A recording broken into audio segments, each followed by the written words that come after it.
आजकल जमाना है स्पेशलाइज्ड रेस्टोरेंट्स और क्लाउड किचन्स का। बर्गर वाला अलग, मोमोज वाला अलग, हॉट पिज्जा वाली चेन्स अलग, और ऐसे हो जाती है किचन्स की अनप्रोडक्टिविटी। और हमारे क्रेविंग्स का तो पूछो ही मत, वो तो हर घंटे बदलती रहती है। इसीलिए हर रेस्टोरेंट एक वाइड वैरायटी ऑफ मेन्यू रखते हैं, जिसके चलते दिन का अंत में बहुत सारा सरप्लस खाना बच जाते हैं। और इसीलिए हमने सोचा क्यों ना एक ही तीर से दोनों निशाने लगाया जाए। इसके साथ जन्म हुआ एक ऐसा क्लाउड किचन ब्रांड का जो फूड वेस्ट होने से भी बचाए और आपका मील वाइज क्रेविंग्स भी मिटाए। नमस्कार शार्क्स, मैं हूँ शुभब्रतो गांगुली। नमस्कार शार्क्स, मैं हूँ शिवपाल दे और हम हैं क्रेव राजा फूड्स। क्रेविंग्स के किंग्स। क्रेव राजा फूड्स एक Kolkata based cloud kitchen chain है जो कस्टमर्स को 4 डिफरेंट ब्रांड्स प्रोवाइड करता है। जैसे अगर सुबह मुझे खाना हो सैंडविचेस और स्टफ्ड ऑमलेट्स तो SOS सैंडविचेस, ऑमलेट्स, स्नैक्स का ब्रांड है ना। दोपहर को प्रोटीन वाला न्यूट्रिशियस मील खाना हो तो labs from burrito Raja.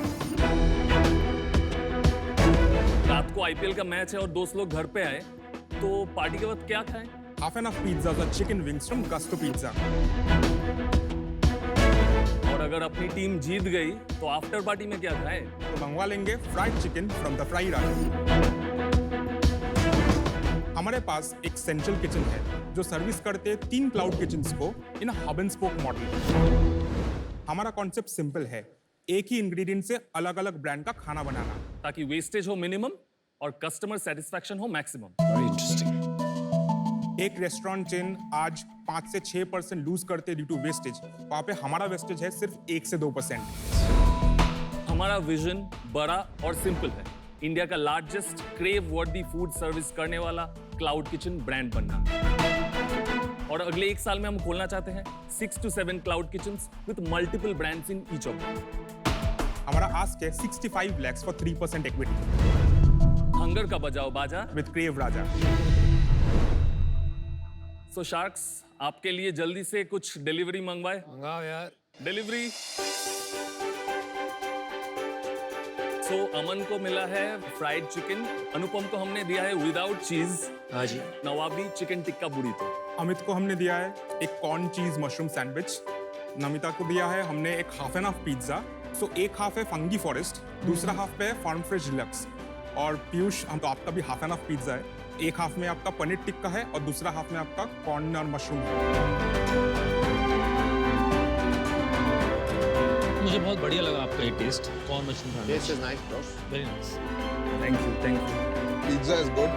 Very good. आप ये बताइए, कलकत्ता तो बहुत दिलचस्प शहर है, आप लोग वहाँ ही पे पले बड़े और वहीं के हो कि थोड़ी? मैं एक छोटे से शहर बर्धमान से हूँ, अच्छा अच्छा। which is 120 kilometers from Kolkata. 2012 में मैंने अपना 12th किया, उसके बाद मैं सेंट जेवियर्स कॉलेज गया कोलकाता में मैथ्स ऑनर्स पढ़ने, Nice. पर हुआ नहीं मुझसे अच्छे से। तो मैंने एग्जाम दिया प्रेसिडेंसी यूनिवर्सिटी में इकोनॉमिक्स का। आई गॉट थ्रू और ही ऑल्सो गॉट थ्रू। हम दोनों कॉलेज में घुसे। वो 3 साल में शायद 3 बार बात किया था मुझसे, क्योंकि वो टॉपर काइंड था। Proper kind. हाँ, फिर मास्टर्स में वी स्टार्टेड बॉन्डिंग। तो हम लोग का सेम कंपनी में प्लेसमेंट लग गया था, ठीक है, पास कर गए बैंगलोर में।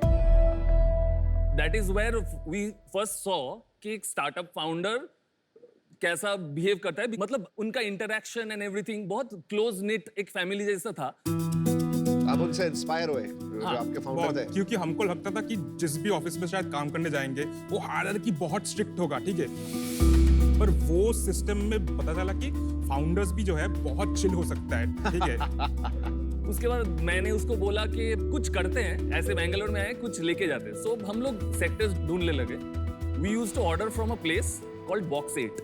हाँ जी, या बॉक्स है। ऑफिस के बीच में ही मैं अलग टैब में सर्च करने लगा कि बॉक्स 8 का फाउंडर कौन है, कितने ऑर्डर्स वो करते हैं। तो मैं तो मतलब 1 मिलियन ऑर्डर्स अभी तक किए हैं, ये सब देख के मैं तो चौंक गया। मतलब इसका मार्केट इतना बड़ा है। हाँ जी। पर इसका मार्केट कोलकाता में अभी तक वो एक्सप्लोर नहीं था उतना। Interesting. Host kitchen, cloud kitchen जो भी हम कहें, वो उतना रेलेवेंट नहीं था। फिर हमने कहा ये करते हैं। मैं कोलकाता जाता हूँ, तू कुछ देर बाद आ, तू वहाँ जाके एक छोटा सा रेंट लेके मैं कोलकाता में जॉब लेके I went there and we started off with 4 staffs and एक किचन हमने स्टार्ट कर दिया। आप लोगों ने जॉब कब छोड़ा? मैंने लास्ट मंथ पेपर डाले आपने अभी पेपर डाले? क्योंकि ये पूरा कंपनी बूटस्ट्रैप्ड है टिल डेट। जो जॉब करके भी मिलता है वो लगा देते हैं पूरा बिजनेस में। आप तो कोलकाता कंपनी में जॉब करते हैं। हम दोनों कोलकाता में भी सेम कंपनी में जॉब करते हैं। आपने जॉब छोड़ दी है या नहीं छोड़ी है अभी? मैंने अभी तक नहीं छोड़ी क्योंकि आई हैव लॉट ऑफ अभी भी क्राउड फंडिंग मुझे अभी मिटाना है। ऑफिस जाते हो या घर से ही काम करते हो? पूरा वर्क फ्रॉम होम। मतलब आप वर्क फॉर क्रेव राजा करते हो, सैलरी उस कंपनी से लेते हो? एग्जैक्टली। मैं कल से अपनी कंपनी में वर्क फ्रॉम ऑफिस करने वाला हूँ, यही हो रहा है। There you go, मैं पहले से बोल रही हूँ। एक सेकंड, आप यहाँ खड़े हो, ये सब बातें कह रहे हो नेशनल टीवी पे, हाँ। तो क्या वो तो फायर कर देंगे आपको? नहीं, हमने जब शुरू किया था पूरा कंप्लायंट होके हमने किया था। आपको टाइम मिलता है दोनों करने का? For the last 2 years, we have worked for 16-17 hours a day. As of now अब आपका क्या बिजनेस है, क्या सेल हो रही है? So since September 2020 inception से yesterday तक we have clocked 4.1 crores of revenue. Oh, well done. Very nice. Last month कितनी सेल हुई? Last month we clocked 19.5 lakhs. इस साल कितना करेंगे आप? इस साल our projected is 3.25 crores. और पिछले साल पूरा कितना किया आपने? 2.56 crores. आपकी जो प्रॉफिट है वो कितना है इस 20 लाख के अंदर? Net profit is 3.5%. आउच, बहुत छोटा प्रॉफिट है, क्या रीजन है? हम इनिशियली अग्रेसिवली सेल्स को पुश करने के लिए प्राइसेस बहुत कम रखे थे। दूसरा चीज, स्विगी जोमेटो इतना कॉम्पिटिटिव मार्केट प्लेस है कि नया मार्केट प्लेस को थोड़ा बहुत ज्यादा डिस्काउंट्स देने पड़ते हैं। 20 लाख का आपका रेवेन्यू था लास्ट मंथ, और इसके खर्चे क्या होते हैं एक बार वो भी लिखवा दीजिए। बेसिकली ये जो 20 लाख का रेवेन्यू, 19.5 लाख का रेवेन्यू है, ये पोस्ट डिस्काउंटेड है। हमारा जो ग्रॉस मार्जिन है दैट इज 70%। तो 14 लाख रुपए आपका हो गया करेक्ट। यहाँ तक। आगे बढ़ते उसके हैं। बाद 33% रफली जाते हैं हमारे commissions to our Swiggy Zomato players. 6.6 lakh यहाँ निकल गया Yes, आपका। 27% is roughly fixed cost, salaries, rent, electricity, नहीं, miscellaneous. भाई Yeah. भाई ये तो फिक्स कॉस्ट है ना, वो उतना स्केल थोड़ी करेगा, वो तो जब बिजनेस Exactly, बढ़ेगा हाँ, Exactly. वो घटता Exactly. रहेगा। घटता रहेगा। You know, आपके पर्सपेक्टिव से एक ही इंग्रेडिएंट जब आप यूज करते हैं तो of course there is benefits, but from a customer perspective अलग क्या है आपके प्रोडक्ट्स? ओके, हम लोग मेन्यू चेंज करते हैं। एक पिज्जा था हमारा हरियाली टिक्का पिज्जा, वो चला, उसके बाद धीमे हो गया, हमने हटा दिया, हमने मलाई टिक्का लाया, मलाई टिक्का चलने लगा। सो हम टेस्टिंग रेगुलर करते थे। जो सबसे बड़ा प्लेयर है डोमिनोज, एक प्रॉब्लम फेस करते जो हमको कॉल में आया था, कस्टमर ने बोला था कि हमें एक लार्ज पिज्जा चाहिए, हमको कहीं पे भी चीज बर्स्ट नहीं मिल रहा है। अगर आप डोमिनोज खोलेंगे आपको लार्ज में चीज बर्स्ट वर्जन मीडियम में करेक्ट, इट्स मीडियम। एग्जैक्टली। हमारा लार्ज में cheese burst was our point. Cheese burst is very popular. इसमें क्या हुआ, टिकट वैल्यू बढ़ गया हमारा। एक प्राइसिंग बताइए इन चारों का। एवरेज पिज्जा का प्राइस है 299। क्या size pizza? Small pizzas with toppings large pizza? Is around 809। Okay. इतना एक्सपेंसिव? एसओएस का एवरेज प्राइसिंग इज 199, बुरीटो का इज 239 और फ्राइड चिकन इज अराउंड 189 199 ऐसे। और आपके रेटिंग्स रैंकिंग्स कितनी है जोमेटो स्विगी पे? जोमेटो में अभी तक 10,000 रिव्यूज हैं हमारे। वाओ। वाओ, और रेटिंग क्या उनकी? रेटिंग, एवरेज रेटिंग इज 4 इन जोमेटो। आप लोग सीरियस हो ना इस बिजनेस के बारे में? हाँ, दिस इज serious व्हाट है। We want to do all our lives. Full time कब करोगे?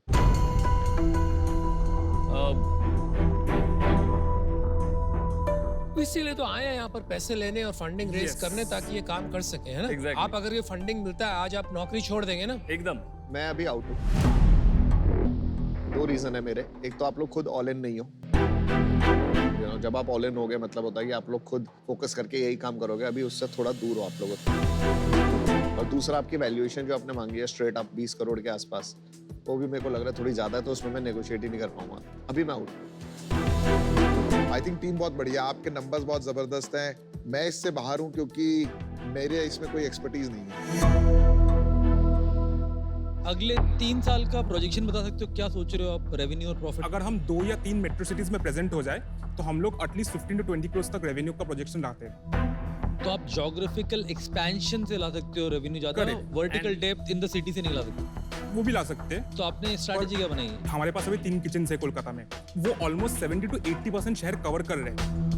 मैक्सिमम एक किचन डालने से हम लोग का पूरा शहर कवर हो जाएगा, तो वो सेंस हम लोगों के लिए अभी नहीं बनेगा कि हम 5, 6, 7 किचन कोलकाता में खोले।